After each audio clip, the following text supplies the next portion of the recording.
देखिए दोस्तों, सारा कपड़ा धो दिए हैं, सारा देखिए कितना धुलाया कपड़ा। क्या बताएं आप लोगों से, एक दिन कहीं चले जाओ ना, शादी में चाहे इंगेजमेंट में चाहे कहीं, इतना कपड़ा हो जाता है, इतना कपड़ा हो जाता है, दिमाग ख़राब हो जाता है। हटो छोड़ो, अभी तो जो शादी में जॉकेट वॉकेट पहन के गए थे हमारे हस्बैंड, कोट वोट, हट जाओ कपड़ा भीग जाएगा। अभी वो नहीं धुले, इसलिए दोस्तों धूप नहीं हो रहा है, अभी जैकेट धुल देंगे तो सूखेगा नहीं, तो इसीलिए जैकेट नहीं धुले और सारा कपड़ा धो दिए हैं। बर्तन धुला गया, झाड़ू पोछा हो गया, और अब जा रहा है नहाने जल्दी से। बहुत ठंडी है, बहुत ठंडी है दोस्तों। 12 बज जाए चाहे 1 बज जाए, पता ही नहीं चल रहा है कि दोपहर है कि शाम है, बस ये लग रहा है सुबह है। इतना कोहरा है, इतना देख सकते हैं कितना अभी धुंधलापन है।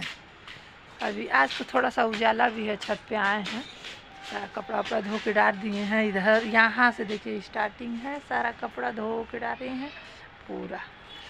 और सिर्फ एक दिन के घूमने फिरने में, ठंड में, इसीलिए दोस्तों हम लोग कहीं घूमने उमने भी नहीं गए हैं।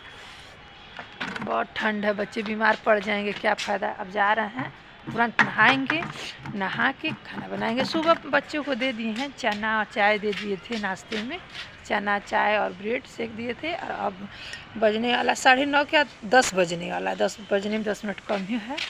जा रहे हैं नहा वहा के तो खाना बनाएंगे। बहुत ठंडी लग रही है।